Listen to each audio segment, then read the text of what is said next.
어떤 기억은 사라지지 않는다. 소리까지, 냄새까지, 전부 다.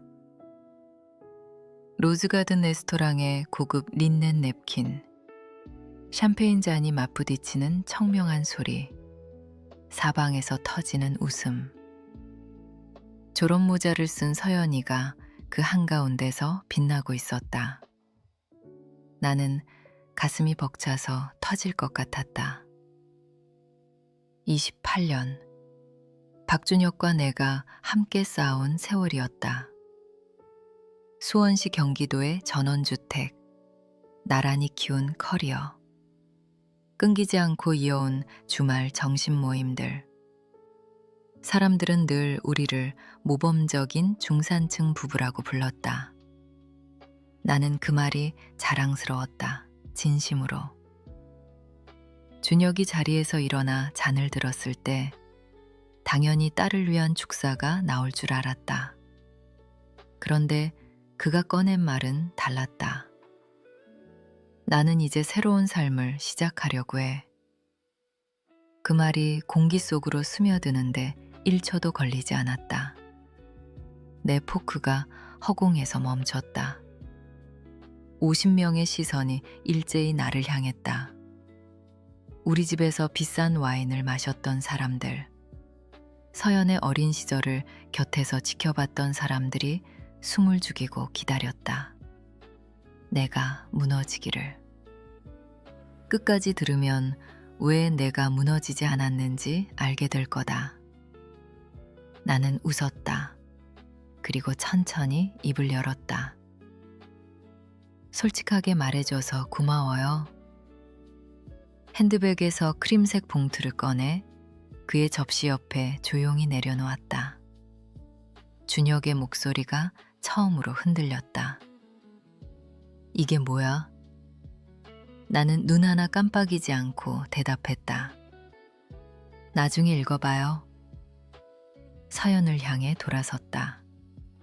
아이의 눈이 믿을 수 없다는 듯 크게 벌어져 있었다. 나는 그 뺨에 가만히 입을 맞추고 속삭였다. 엄마는 네가 너무 자랑스러워. 오늘은 여전히 네 날이야. 서연이 입술을 꼭 깨물었다. 울지 않으려는 거 다 보였다. 나도 마찬가지였다. 자리에서 일어나 드레스를 가다듬고 조용해진 홀 전체를 향해 말했다. 맛있게 드세요. 좋은 오후 되시길 바랍니다. 그리고 걸어 나왔다. 눈물도 없이 비명도 없이 휠소리만 또각또각 바닥을 울렸다. 문 밖으로 나오자 경기도의 여름 열기가 얼굴을 덮쳤다. 이상하게도 그 뜨거움이 좋았다. 오랜만에 폐 끝까지 숨을 들이마시는 기분이었다. 뭔가 끝났다는 느낌, 그리고 동시에 뭔가 시작된다는 느낌. 그 두 가지가 한꺼번에 가슴을 채웠다. 뒤에서 문 열리는 소리가 났다. 준혁이었다. 달려 나온 거였다. 목소리에는 기세 같은 게 없었다. 당황한, 아니 거의 겁먹은 목소리였다. 수연, 이게 무슨 짓이야? 대체 뭘 한 거냐고. 나는 걸음을 늦추지 않았다. 대답도 하지 않았다. 그가 모르는 게 있었으니까. 나는 그 순간을 석 달 동안 준비했다. 그가 민지에게 메시지를 보내고 공동 계좌를 조금씩 비워가는 동안 나는 분노 대신 다른 걸 쌓고 있었다. 전략이었다. 냉정하게, 꼼꼼하게, 아무도 눈치채지 못하게. 준혁은 늘 나를 안정적인 사람이라고 불렀다. 틀린 말은 아니었다. 공과금 빠짐없이 내고 서연 대학 자금 차곡차곡 모으고 한강 파트너스에서 수석 재무 컨설턴트로 야근을 밥 먹듯 했으니까. 그러는 사이 그는 무모한 사업들을 전전했다. 맞춤 가구 공방을 열었다가 6개월 만에 접은 것도 그중 하나였다. 나는 내 꿈을 너무 여러 번 미뤄서 꿈이 있었다는 사실 자체를 거의 잊고 살았다. 사실 나는 이혼 여성들, 홀로 된 엄마들을 위한 재무 컨설팅을 하고 싶었다. 실력도 있었고 네트워크도 충분했다. 근데 항상 나중으로 미뤘다. 서연이 졸업하면, 준혁이 자리 잡으면. 그 나중이 영원히 오지 않는다는 걸 알면서도. 석 달 전 공동계좌에서 이상한 이체 내역을 발견했다. 처음엔 소액이었다. 40만 5천 원, 67만 5천 원. 내가 모르는 거래들이었다. 더 파고들었다. 계좌 하나가 어느새 4개로 불어 있었다. 페이퍼 컴퍼니로 빠져나간 돈들, 컨설팅 비용으로 위장된 지출들. 그리고 찾아냈다. 해운대 바다뷰 아파트, 민지 명의로 된 것을. 식비를 줄이자던 그 입으로 긁은 다이아몬드 팔찌도. 그러다 문자를 받다. 화상회의를 끝낸 준혁이 핸드폰을 잠그지 않은 채 자리를 비웠다. 화면에는 민지와 주고받은 수주치 메시지가 그대로 펼쳐져 있었다. 민지는 우리 집에 왔던 사람이었다. 나한테 커리어 조언을 구했고 지난 크리스마스엔 우리 거실에서 캐럴을 불렀다. 배신은 완전했다. 재정적으로, 감정적으로, 아주 개인적으로. 그때 기억이 났다. 준혁이 완전히 잊어버린 것. 혼전 계약서였다. 28년 전 그가 먼저 요구했다.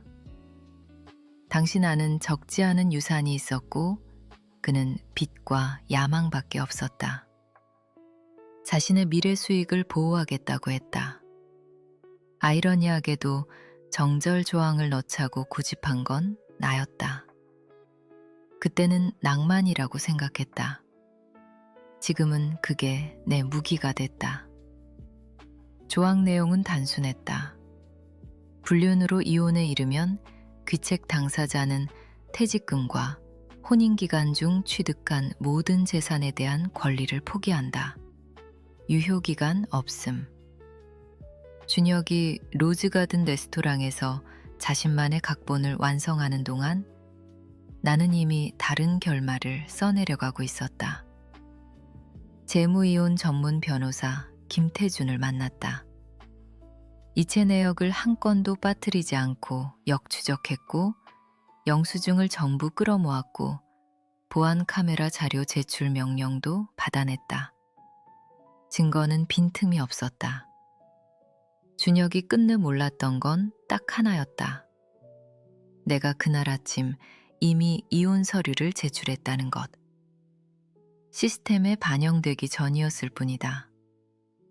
그의 샴페인잔 옆 봉투 안에는 법원 통지서, 자산 동결 신청서, 그리고 정절 조항에 형광펜이 칠해진 혼전 계약서 사본이 들어있었다. 나는 레스토랑으로 돌아가지 않았다. 집으로 갔다. 15년 전 수원 화성 역사지구에서 우리가 함께 산 그 집. 준혁이 민지에게 넘기겠다고 문자로 약속했던 바로 그곳. 겉모습은 그대로였다. 가족 사진, 낡은 벽시계, 우리가 꿈을 나누던 소파. 달라진 건 나였다. 2층 옷장에는 준혁의 캐리어가 이미 가득 쌓여 있었다. 내가 미리 챙겨뒀다. 웃음이 났다. 그는 자기가 모든 걸 쥐고 있다고 믿었겠지? 줄을 잡은 사람이 나였는데. 핸드폰이 쉬지 않고 울렸다. 지인들, 서연의 문자, 제주도에서 연락해온 준혁의 여동생 혜진까지. 나는 딱 하나에만 답했다. 서연에게. 괜찮아. 네 짐이 아니야. 오늘 즐겁게 보내고 저녁에 얘기하자. 사랑해. 서운해하겠지만 결국 이해할 것이다. 서연은 내 배짱과 아버지의 매력을 함께 물려받은 아이니까. 위험하면서도 아름다운 조합이다. 3시간쯤 지났을까? 진입로에서 타이어 소리가 났다. 현관문이 쾅 닫혔다. 발소리가 마루를 울렸다. 수연 하고 그가 거실에서 나를 발견했다. 무릎 위에 노트북을 올리고 서류를 검토하는 나를. 이게 무슨 짓이야? 봉투를 들어 보이며 그가 따졌다. 오늘이 서연이 졸업하는 날인데 이혼 서류를 들이밀어? 나는 눈도 들지 않고 답했다. 당신이 새 출발을 원했잖아. 날짜가 딱 맞는 것 같아서. 준혁이 목소리를 높였다. 나한테 이럴 권리가 없다고. 잠깐 그 얼굴을 바라봤다. 권리. 그 단어가 그의 입에서 나오는 순간 이상하게 웃음이 새어나왔다. 민지를 선택한 것도 당신 권리였고 내가 서류를 꺼낸 것도 내 권리야. 우리는 다 선택을 하고 살잖아. 혼전 계약서 효력이 끝났다고 그가 말했다. 목소리에 묘한 여유가 묻어 있었다. 그 여유가 마음에 걸렸다. 아니, 안 끝났어. 폴더에서 서류 한 장을 꺼내 그 앞에 내밀었다. 12번째 조항. 정절 조항은 혼인기간 전체에 걸쳐 효력이 유지된다고 적혀 있었다. 당신 변호사가 설명해줬어야 했는데. 아, 맞다. 변호사 안 선임했지? 그의 얼굴에서 색이 빠져나갔다. 분노도 당혹감도 아닌 뭔가를 뒤늦게 깨닫는 사람의 표정이었다. 절벽 끝에 서 있는데 그 절벽을 자기 손으로 쌓았다는 걸 이제야 아는 사람처럼. 허세야, 그가 말했다. 하지만 목소리에서 이미 힘이 빠져 있었다. 작은 글씨까지 읽어봐. 나는 차분하게 받아쳤다. 당신은 항상 세부 사항을 건너뛰잖아. 형광펜으로 표시된 조항을 눈으로 흐는 그의 입술이 달싹였다. 소리는 나오지 않았다. 그러다 예상대로 감정이 터졌다. 수연, 당신은 항상 계산적이었어. 근데 이건 너무 냉정해. 고개를 살짝 기울였다. 계산적, 냉정. 그래, 인정해. 근데 진짜 냉정한 게 뭔지 알아? 함께 밥 먹던 여자한테 가는 거. 돈을 빼돌리면서 서연한테는 봄 수학여행비가 없다고 하는 거. 누군가의 신뢰를 방패막이로 쓰는 거. 그가 살짝 움찔했다. 딱 그것뿐이었다. 우리 28년이 있잖아. 그가 말했다. 그게 아무 의미 없어? 의미 없었겠어? 나는 말했다. 그 말이 내 안에서도 조용하게 아팠다. 그래서 당신이 한 짓이 더 깊이 부서진 거야. 고칠 수가 없을 만큼. 다시 시작할 수 있어. 그가 말했다. 실수를 한 거야. 사람은 실수를 해. 준혁, 이건 실수가 아니야. 실수는 생일을 잊는 거야. 실수는 수표를 잃어버리는 거야. 당신은 계획했어. 돈을 옮겼어. 전세 계약서에 서명했어. 나를 욕하는 문자를 보냈어. 나를 약하다고 불렀어. 그의 턱이 굳었다. 과장하는 거야. 핸드폰을 들어 재생 버튼을 눌렀다. 스피커에서 그의 목소리가 흘러나왔다. 졸업식 끝나면 말할 거야. 공개된 장소가 나. 그 목소리가 흘러나오는 순간 준혁의 얼굴이 하얗게 변했다. 민지였다. 돈 얘기는 전혀 몰라. 아무것도. 수연은 나를 완전히 믿어. 그게 약점이야. 녹음된 민지의 목소리는 담담했다. 그래서 더 날카로웠다. 녹음한 거야. 그의 목소리가 낮고 평평하게 깔렸다. 그거 불법 아니야? 경기도에서는 아니야. 나는 말했다. 일방동의 녹음, 경기도 법률 기준, 특히 본인 집 안에서라면. 그는 입을 다물었다. 전화해야겠어. 그가 중얼거렸다. 변호사한테 먼저 하는 게 좋을 거야. 나는 열쇠를 집어들었다. 오늘 밤은 혜진 집에 있을게. 혜진. 그의 목소리가 갈라졌다. 내 여동생 집에? 응. 그애 지금 오빠한테 많이 화났거든. 12월 아트페어 개막식에서 민지랑 같이 있는 거 봤대. 혜진이 단둘이 따졌더니 거짓말했잖아. 그 후로도 계속되는 걸 눈으로 직접 확인하고 나서야 나한테 말해준 거야. 그 말이 그를 완전히 굳게 만들었다. 혜진과 내가 그렇게 가까운 줄 몰랐던 거다. 또 다른 사각지대. 다들 나를 배신하네. 그가 낮게 중얼거렸다. 아이러니하지. 나는 말하고 돌아섰다. 차를 몰아 대학교 근처 혜진의 아파트로 갔다. 현관문이 열리자마자 혜진이 너무 세게 안아서 숨이 막힐 뻔했다. 서연한테 방금 연락받았어. 혜진이 말했다. 눈이 빨개져 있었다. 괜찮아? 생각보다 훨씬 괜찮아. 나는 솔직하게 인정했다. 그게 더 이상한 건지도 몰랐다. 부엌에 들어서니 와인이 이미 열려 있었다. 당연하지. 혜진이 잔을 채우면서 말했다. 오빠가 그런 식으로 나올 줄은 몰랐어. 사람들 앞에서 언니를 그렇게. 그게 목적이었어? 내가 말했다. 공개적으로 무너뜨리기. 내가 반격하지 못하게. 혜진의 표정이 굳었다. 오빠 원래 드라마틱하긴 했는데 이건 진짜 다른 차원이다. 화분에 심은 다육식물과 책들에 둘러싸인 햇살 가득한 거실에 앉았다. 봉투 안에 뭐 넣었어? 혜진이 물었다. 이혼 서류, 자금 이동 증거, 그리고 혼전 계약서의 정절 조항. 그게 발동되면 준혁은 거의 아무것도 못 가져가. 싸우려고 할 거야. 혜진이 경고했다. 그러면 싸우게 두지 뭐. 그때 핸드폰이 울렸다. 서연이었다. 엄마.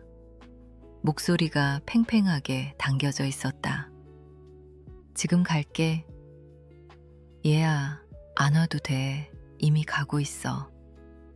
아빠가 사람들한테 엄마가 미쳤다고 하고 있어. 말도 안 되는 소리 하면서. 당연하겠지. 준혁은 책임을 감당 못하면 역사를 다시 썼다. 늘 그래왔다. 나는 그걸 28년 동안 모른 척했다. 20분도 채 안 됐는데 초인종이 울렸다. 서연이었다. 졸업식 드레스를 그대로 입은 채였고 마스카라가 뺨을 타고 내려와 있었다. 문이 열리는 순간 말 한마디 없이 그냥 내 품으로 들어왔다. 5살 때 한밤중에 무서워서 뛰어오던 그 아이랑 똑같았다. 왜 말 안 해줬어? 서연이 속삭였다. 마지막 학기 망치기 싫었어. 서연이 뒤로 물러서며 나를 빤히 봤다. 어차피 아빠가 다 망쳤잖아. 너무 정확한 말이라서 오히려 아무 말도 나오지 않았다. 혜진의 거실에 셋이 앉아서 나는 처음부터 끝까지 다 말했다. 바람, 돈, 문자, 계획, 전부 다. 서연은 한 번도 끊지 않았다. 다 듣고 나서 입술을 꽉 깨물었다. 뭔가 이상하다고 느꼈어. 서연이 말했다. 아빠가 달라졌거든. 잠깐 멈췄다가 이어갔다. 지난달에 부산 이사 비용 못 도와주겠다고 했잖아. 이제 그 돈이 어디 갔는지 알겠어. 그 말을 듣는 순간 가슴 한쪽이 툭 내려앉는 게 느껴졌다. 서연은 이미 알고 있었던 거다. 말로 표현을 못했을 뿐이지. 그때 핸드폰이 울렸다. 태준 변호사였다. 긴급 신청 승인됨. 계좌 동결 완료. 예비 심리 날짜 잡힘. 최소한의 자금만 접근 가능하고 나머지는 전부 잠겼다고 했다. 서연과 혜진에게 화면을 보여줬다. 잘됐다. 서연이 또렷하게 말했다. 그래도 아빠잖아. 내가 조용히 말했다. 서연이 나를 똑바로 봤다. 편가르는 게 아니야. 진실편인 거야. 그 순간 또 초인종이 울렸다. 혜진이 창문으로 내다보더니 나를 돌아봤다. 준혁이야. 혼자가 아니야. 문이 열렸다. 준혁 뒤에 민지가 있었다. 시선을 어디 둬야 할지 모르겠는지 발뒤꿈치를 신경질적으로 두드리고 있었다. 폭풍이 어떤 건지 알기엔 아직 어리고 모른 척하기엔 이미 너무 깊이 들어온 나이. 준혁은 달랐다. 눈빛이 이글거렸고 넥타이가 비뚤어져 있었다. 수연, 이 미친 짓 당장 멈춰. 계좌 풀어. 어른답게 얘기하자. 서연이 조용히 자리에서 일어섰다. 어른답게 행동했으면 우리 가족을 이렇게 만들지 않았겠죠. 준혁이 눈을 깜빡였다. 서연이 거기 있다는 걸 방금 깨달은 것처럼 보였다. 서연아, 너는 상관없어. 상관없다고요. 서연이 한 걸음 앞으로 나섰다. 제 졸업식 망쳐놓고 엄마 마음 박살내놓고 제가 알바 2개 뛰면서 교재비 버는 동안 거짓말했잖아요. 민지가 준혁 팔에 손을 얹었다. 우리 그냥 가는 게 나을 것 같아. 준혁이 그 손을 뿌리쳤다. 수연이 정신 차릴 때까지 안 가. 혜진이 천천히 팔짱을 꼈다. 방 안의 공기가 달라지는 게 느껴졌다. 방이 조용해졌다. 준혁의 눈빛이 처음으로 흔들렸다. 분노가 아니라 뭔가 다른 것. 막혔다는 걸 아는 사람의 눈이었다.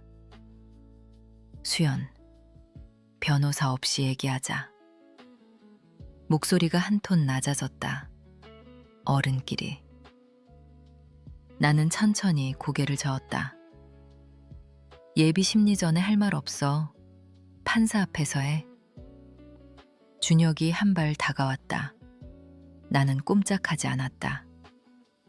혜진이 살짝 앞으로 이동한 게 시야 끝에 걸렸다.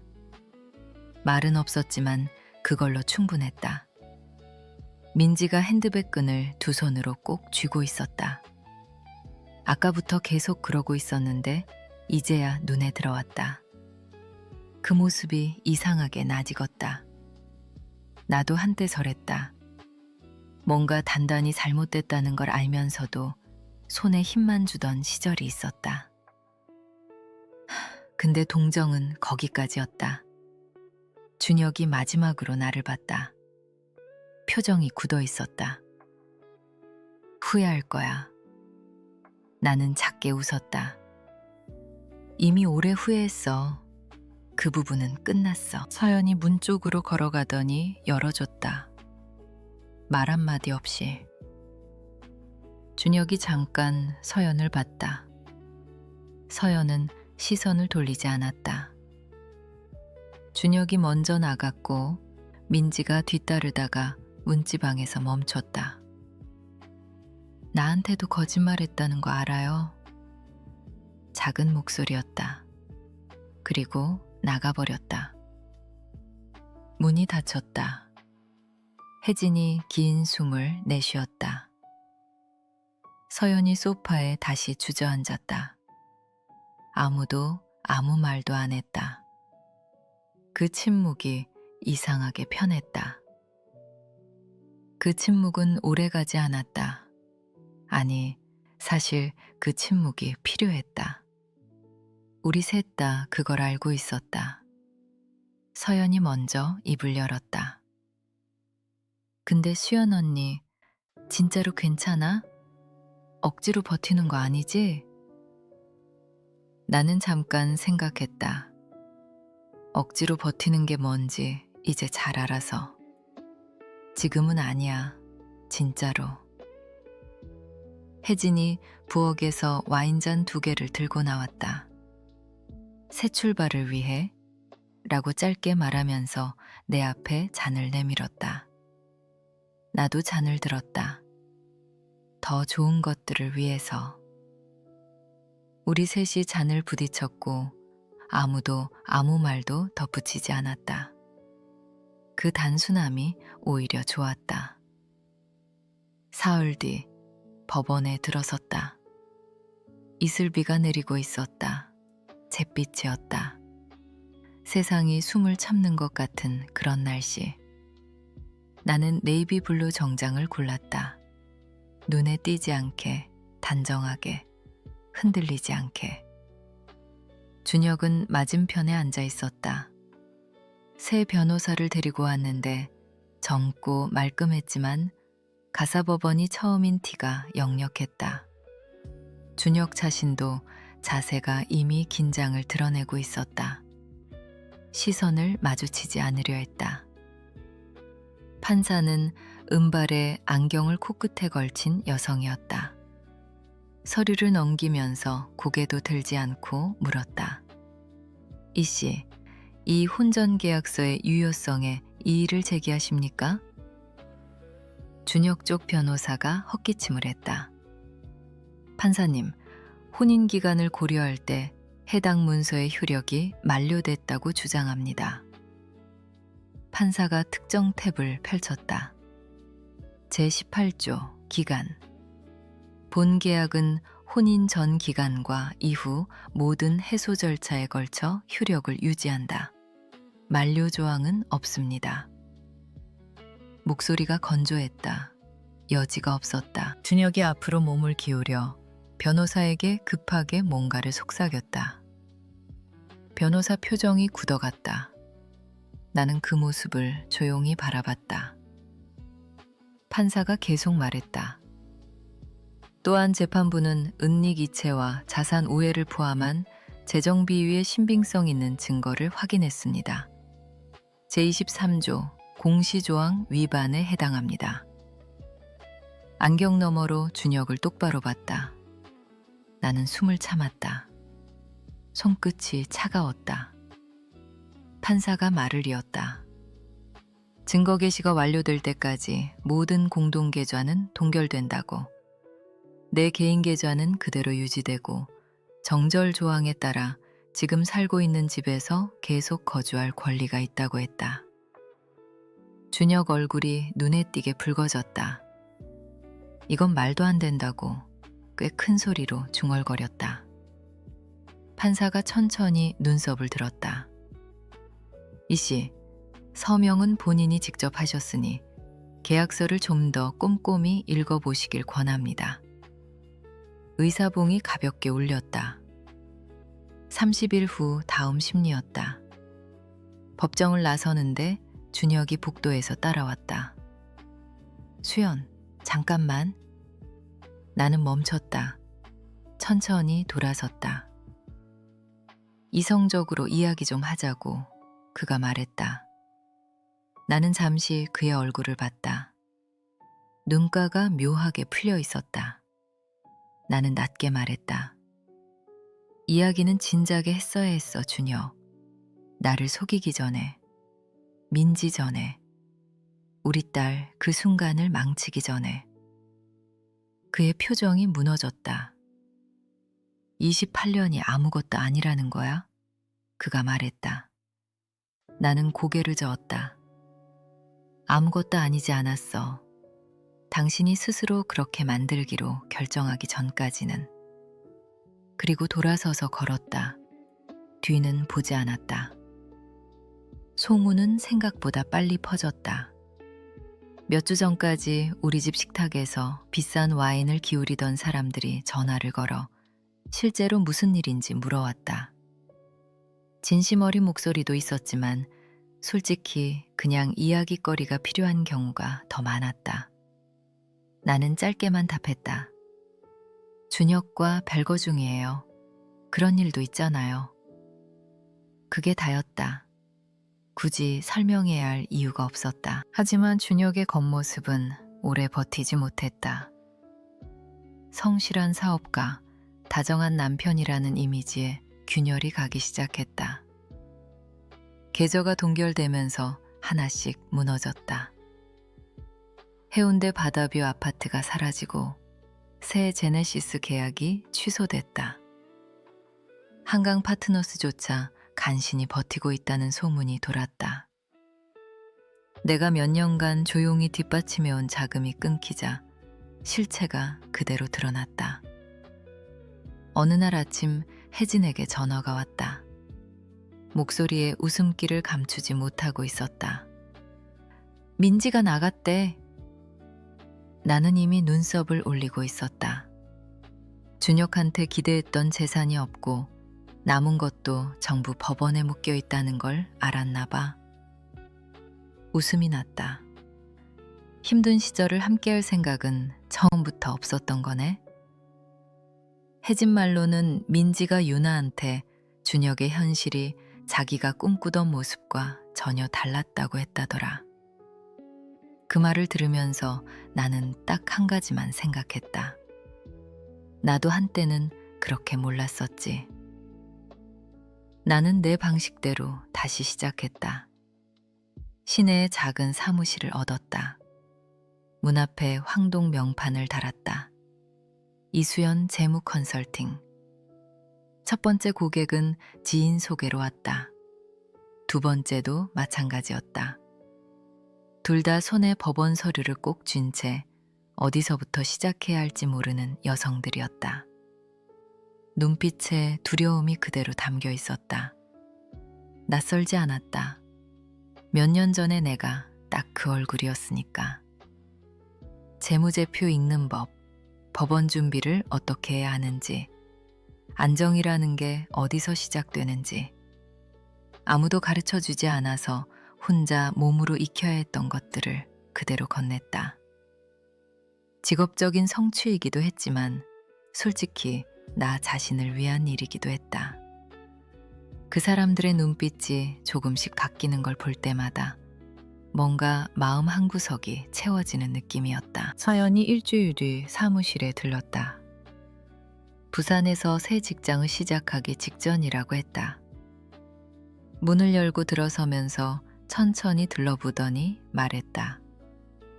진짜 하고 있네. 나는 웃었다. 드디어라고. 몇 년 동안 어딘가 눌러 담아뒀던 내가 다시 나오는 것 같다고 했더니 서연이 잠깐 나를 바라봤다. 그러다 조용히 말했다. 정말 대단하다. 이 힘든 걸 남 돕는 걸로 바꾸고 있잖아. 나는 고개를 끄덕였다. 항상 이게 목표였어. 그냥 그때는 몰랐을 뿐이지. 서연이 나가고 나서 한동안 멍하니 앉아 있었다. 그 말이 오래 남았다. 이상하게 오래. 이혼 최종 심리날이 우리 결혼 29번째 기념일과 겹쳤다. 우연치고는 너무 딱 맞아서 피식 웃음이 났다. 따뜻한 봄 아침이었고 새소리가 들렸다. 준혁이 예전에 이런 날엔 그냥 드라이브 가자고 했던 기억이 스쳤다. 근데 오늘은 달랐다. 오늘은 마무리를 위한 날이었다. 나는 일찍 도착했다. 단정하고 차분한 차림이었다. 화려하지 않아도 단단한 느낌. 준혁은 10분 늦게 들어왔다. 얼굴을 보는 순간 알았다. 며칠째 잠을 못 잔 얼굴이었다. 예전에 그가 항상 몸에 걸치고 다니던 그 여유로움, 자신감이 완전히 사라져 있었다. 옆에 선 변호사는 나이가 더 들었지만 구멍을 막으려 애쓰는 표정은 똑같았다. 판사는 시간을 낭비하지 않았다. 서류를 훑어보고 조사 결과를 검토하더니 마지막 페이지에서 고개를 한번 끄덕였다. 법원은 혼전 계약서의 모든 조항을 원안대로 인정한다고 했다. 자산 분할은 정절 조항에 명시된 조건에 따라 진행된다고. 준혁은 아무 말도 없었다. 시선은 앞을 향한 채 턱에 힘이 들어가 있었다. 전원주택은 나에게 귀속됐다. 공동투자자산은 7대3으로 분할됐고 계약 위반이 없는 당사자에게 유리하게 적용됐다. 퇴직계좌도 조항에 따라 배분됐다. 제출된 모든 증거가 준혁의 계약 위반을 뒷받침한다고 판사는 말했다. 나는 딱 한 번 고개를 들었다. 표정에서는 아무것도 읽히지 않았다. 이것으로 심리를 마칩니다. 깡치 소리 한 번. 그게 전부였다. 수년간 쌓인 배신이 서명 하나로 끝났다. 준혁이 복도에서 다가왔다. 정장은 구겨졌고 넥타이는 비틀어져 있었다. 그 한때 여유롭던 얼굴이 이제야 진짜 무게를 느끼는 것 같았다. 수연아, 내가 정말 큰 실수를 한 것 같아. 목소리가 낮았다. 그러더니 잠깐 멈추고 다시 시작할 수 있을까 물었다. 예전처럼이 아니어도 된다고, 조금이라도 괜찮다고. 나는 천천히 고개를 저었다. 준혁아, 그 문은 이미 닫혔어. 그는 느리게 끄덕였다. 내 목소리에서 뭔가를 읽었는지 더 이상 붙잡지 않았다. 행복하게 살길 바란다고 그가 말했다. 나는 이미 그러고 있다고 답했다. 수년 만에 처음으로 나눈 솔직한 말이었다. 아마 마지막이기도 할 것이다. 그로부터 6달이 지났다. 이수연 재무 컨설팅은 눈에 띄길 달라져 있었다. 더 넓은 공간으로 옮겼고 직원도 2명 새로 들어왔다. 이혼을 앞두거나 오랫동안 미뤄온 결정 앞에 선 여성들이 꾸준히 찾아왔다. 복잡하다고만 들어왔던 것들을 내가 하나씩 풀어줬다. 상담을 마치고 나가는 그들의 뒷모습이 달랐다. 더 똑바로, 더 가볍게. 그 모습을 볼 때마다 나는 오래 닫혀있던 방에서 처음으로 바깥 공기를 마시는 것 같았다. 그리고 처음으로 내 정체성이 다른 누군가에게 기대지 않았다. 나는 더 이상 준혁의 아내가 아니었다. 서연의 엄마만도 아니었다. 나는 이수연이었다. 재무 상담사, 강연자, 그리고 누군가의 버팀목. 서연이 주말에 올라왔다. 부산 직장에서 승진했다며 기어이 내가 점심을 사게 해달라고 했다. 갈치조림을 앞에 두고 마주 앉았는데 서연이 젓가락을 내려놓으며 말했다. 아이러니하지 않아요? 아빠가 처음부터 솔직했다면 절반은 지킬 수 있었을 텐데. 웃음이 났다. 자기 환상 너머를 못 봤던 거야. 항상 그게 문제였어. 서연은 테이블 너머로 몸을 기울였다. 근데 엄마는 복수를 재출발로 바꿨잖아요. 복수하려 한 게 아니었어. 내가 말했다. 그냥 살아남으려 했던 거야. 그런데 그러다 보니 더 좋은 걸 찾았어. 그날 밤 나는 조용한 집안을 천천히 걸었다. 온전히 나의 공간이 된 이곳을. 눈치 볼 것도 숨겨진 것도 없었다. 따뜻한 나무 바닥, 부드러운 빛, 그리고 고요함. 복도를 걷다가 거울 앞에서 그냥 멈췄다. 이유 같은 건 없었다. 그냥 발이 멈춰버렸다. 거울 속 얼굴을 한참 들여다봤는데 뭔가 달랐다. 어려 보인다거나 강해 보인다거나 그런 게 아니었다. 그냥 확실해 보였다.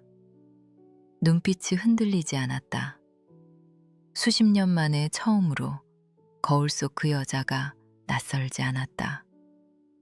오래 찾아 헤맸는데 여기 있었다. 나였다. 준혁은 지금 조용한 동네 작은 아파트에서 살고 있다고 들었다. 한때 내 신용과 내 전략으로 굴러가던 사업은 많이 쪼그라들었다. 최민지는 진작 떠났다. 감정 소모는 적고 통장 잔고는 두둑한 남자를 찾아서. 그게 그 사람의 선택이었다. 나는 거기에 더 이상 분노를 쓰지 않았다. 진실이 드러난 뒤 공동지인들 대부분은 내 쪽으로 기울었다. 어떤 사람은 직접 사과를 했다. 어떤 사람은 아무 말 없이 그냥 곁에 있어줬다. 나는 누구도 원망하지 않았다. 배신의 그림자 속에서 사는 게 얼마나 좁은 삶인지 이미 알아버렸으니까. 나는 빛 안으로 걸어 나왔다. 완전히. 어떤 배신은 사람을 무너뜨린다. 어떤 배신은 사람을 드러낸다. 그리고 운이 좋았다면, 끝까지 버텼다면 그 두 가지가 동시에 일어난다. 나는 그 두 가지를 모두 겪었다. 무너졌고 드러났다. 그리고 지금 이렇게 서 있다. 당신도 가장 가까운 사람에게 과소평가 당한 적 있나요? 댓글에 남겨줘요. 하나하나 다 읽을게요.